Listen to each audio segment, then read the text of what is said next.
Hey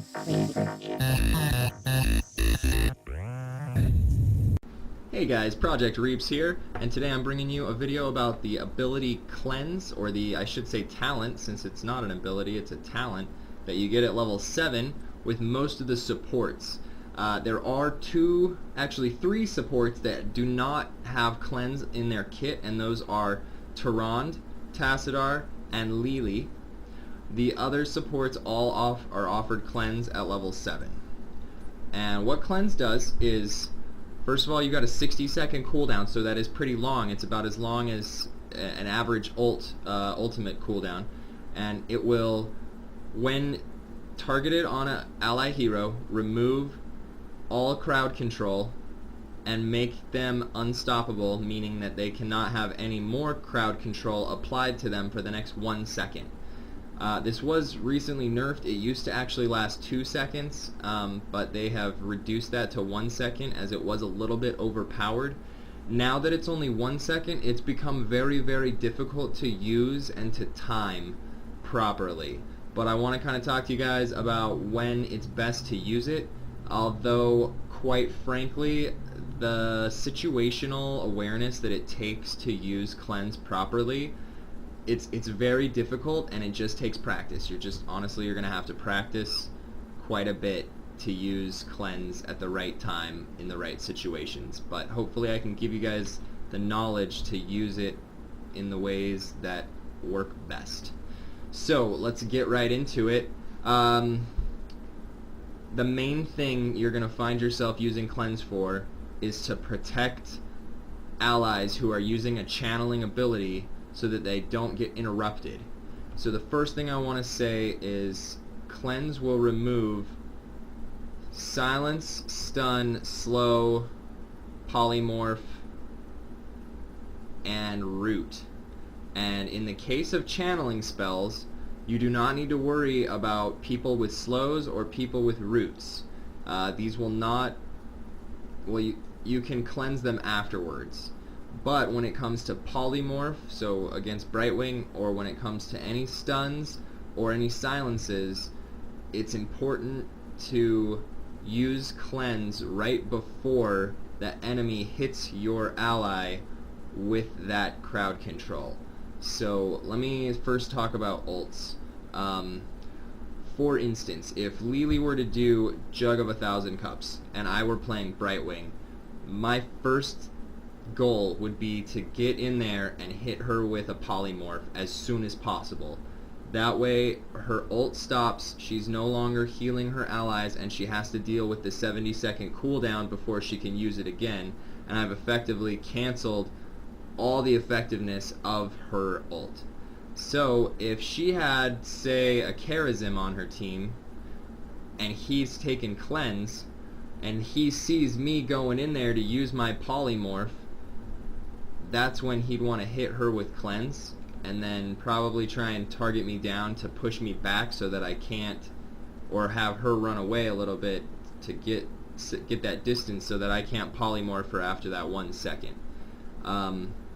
So some of the easier situations, Nazeebo's Ravenous Spirit, he's not moving while he's channeling Ravenous Spirit, so you just want to kind of hang out close enough to cast your Cleanse and make sure that if anybody with a crowd control tries to land it on him, you can stop it with that Cleanse. That's the same thing you're going to see with Whirlwind when your Sonya goes in. Now this is to a lesser extent for a few reasons. Whirlwind has a much shorter cooldown than any ultimate except maybe Disintegrate. So if you have allies with these powers, then you're not going to use Cleanse on Whirlwind. You're going to save it for these situations. But if you don't have channeling ultimates, then you'll want to try and capitalize not on every Whirlwind, since you have a much longer cooldown on Cleanse than Sonya has on Whirlwind, but when she goes in against crowd controlling targets, that's when Cleanse is going to do the best. And again, it really comes down to just understanding what you're up against and their cooldowns and when your teammates are going to go in, and just really timing things properly. Another thing is also, like, any of the stuns that have a delay to them, you're gonna have to get good at the timing and time your unstoppable on that teammate so that skill shot doesn't land. So like, it's really quite easy on, say, Gazlowe, because his little ability has a timer. It actually counts down for you. So when it's between 2 and 1 second, you can hit your unstoppable on your teammate and you know they won't get stunned. Now, if you're on a Tyrande, you only have like a half second. It shows, ooh, sorry laptop, it shows the circle on the ground and then the thing falls. So right when that circle shows on the ground, that's when you need to unstoppable your teammate, and it definitely is. It's tricky. It's not an easy thing to pull off, but it can make or break a battle. So just real quick, you know, a Mosh Pit, if when your ETC goes in, he misses one of their stunners, it's going to be imperative that you hit that cleanse on him so that he gets that extra time in Mosh Pit. Versus Gall, Twisted Nether, you can cancel pretty easily if he's not smart with it. So having somebody be able to cleanse him while he's up in there, that's the other thing, is Twisting Nether, he's got to be up in there. So having somebody stop that is bad. And polymorph's really the only thing you need to worry about though is Gall. I just play Brightwing a lot, so I really enjoy countering Gall. It's a lot of fun.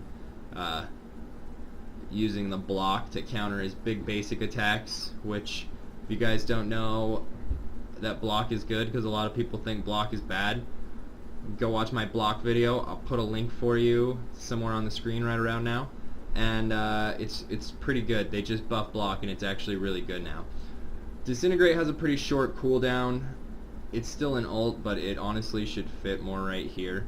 Just to, like, if she's gonna get a kill and they're gonna stop her from getting the kill, like, yeah, you guys can probably see the situation. If she gets rooted, or not rooted, I'm sorry, if she's about to kill an Anubarak and he goes underground to stop her from doing it, you can hit her with the Disintegrate so she doesn't get stunned.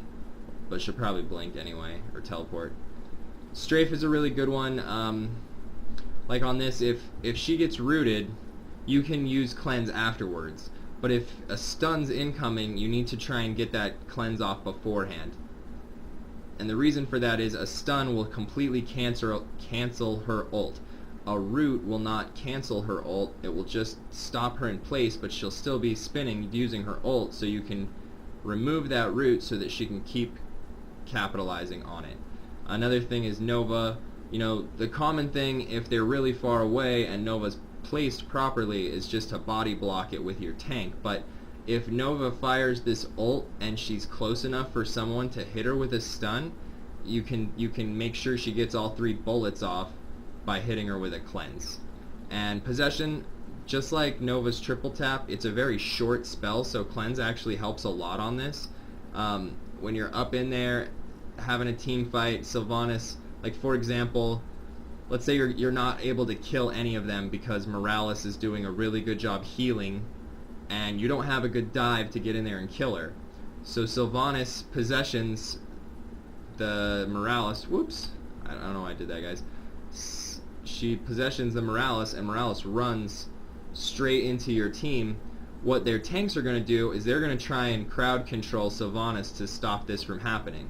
So if you can cleanse your Sylvannas and save her from that to make sure that the Morales dies, that's exactly what we're talking about. That's how you got to capitalize on that cleanse. Then a little bit to a lesser extent, it can help here on the animation delay of Pyroblast to make sure that he doesn't get interrupted and can get that kill, or on Stimpack to make sure that she doesn't get interrupted during her animation delay. My friend told me he thought it was silly that I put Stimpack on this list, but I actually have an example for you guys. I was playing Morales and another guy was playing Kael'thas. I was about to die and I wasn't able to get my ult off because of the crowd control. Kael'thas hit me with cleanse as I hit him with my ult and died, and I would never have got that ult off if he hadn't cleansed me. And then he was able to attack 75% faster and provide a lot more heals even though I was missing from the battle because his heals are based on his attack speed, and we ended up winning that battle even though I got popped early. And honestly, in a Morales composition, if Morales gets popped early, usually the team does not come out on top. So it worked out, especially in a 2 healer comp. But anyway, it really does just come down to situational awareness. So before I let you guys go today, there's one other thing I want to talk about in regards to cleanse and how cleanse is typically taken against crowd control heavy teams. There are actually three heroes in this game that do a very, very good job of anti-crowd control, much better than the other heroes. And so I want to just kind of go over those with you guys right now. So the first one is going to be LiLi. LiLi is not offered cleanse at level 7. She was, if you remember from the beginning, her, Tassadar, and Tehran, they don't have cleanse. However, LiLi has something a little bit different and pretty interesting. She has what's called, it's at 16, and it's called Herbal Cleanse. So a couple things about this. This is on only a 3-second cooldown compared to normal cleanse's 60-second cooldown. Just let that sink in real quick. Yeah, that's right. It's that much faster. So every 3 seconds you can remove the crowd control from targets. Silences, stuns, slows, roots, polymorphs, any of them. The one catch to this is it doesn't last for a second, so you cannot use this preemptively. That being said, if any of the channeling spells are what you're trying to stop or to protect, then LiLi's not a good choice. These are for cleanse. But if you're up against a crowd control heavy team and you don't have channeling allies that aren't going to need that additional time, then LiLi's actually probably going to be a better pick when you take Herbal Cleanse. And then if you actually can, you'll probably need Jug in most situations. But if you take Kung Fu Hustle, you then have a 1.5 second cooldown on your Herbal Cleanse. You're just throwing out remove crowd control all over the place, and you're getting your teammates out of positions where they're being locked down permanently. LiLi can just completely castrate compositions that try and overslow you, overstun you, overroot you. It's amazing. It's really, really good stuff. So I know I don't see a lot of people take this, but as you can see, guys, I play a lot of support, and I'm telling you guys, Herbal Cleanse against certain compositions, magnificent. Alright, so let's jump into the other ones. Uther. Uther is unique as a support in that, that he is offered cleanse at 7, right? We already talked about how to use that, when it's beneficial, etc. He's also offered Divine Shield at level 10. And he can use this on a different target than he cleansed. So you can actually provide the unstoppable status to 2 allies. So this during the 3 seconds of this Divine Shield, no crowd control can affect him. If someone's already been crowd controlled and you give them Divine Shield, they'll immediately be uncrowd controlled. So, you know, if your butcher's just been turned into a sheep and you hit him with Divine Shield, he's not a sheep anymore, and he also cannot take damage. So against a heavy crowd control team, Uther or LiLi are one of your 2 go-to supports. And if you have channeling spells, like if you've got ETC as your tank and you're supposed to be the support, you don't want LiLi. You definitely want Uther, right? You guys understand? I hope you do. I hope that makes sense. Because you'll need cleanse. You'll need cleanse outside of these situations, but if you have these situations on your team, that's where you want to use the cleanse. So I hope that also makes sense. And then the last character I want to talk about real quick regarding cleanse is Tyrael.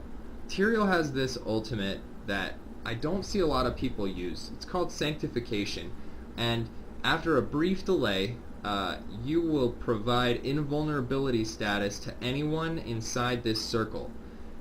So a couple things, just like with Divine Shield, invulnerable status means unstoppable status, no damage taken. And unstoppable status means if crowd control has already been applied, it will be removed. So if your team has been stunned or rooted in place, you can go in and you can use Sanctification and it will remove that.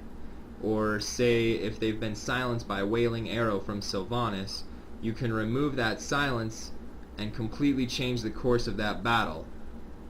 It's crazy and really, really powerful. So I want to leave you guys with that, and thanks for watching. I hope you guys learned. I just want to thank you guys again for watching. I really hope you liked and found the video helpful. If you did, please hit that like button at the bottom, as that helps me. But also, if you have any friends who you think would find this information helpful, I appreciate any shares or directing your friends to my channel. Speaking of which, if you like the channel and you want to see more videos from me, you can hit right here, and that will subscribe you to my channel.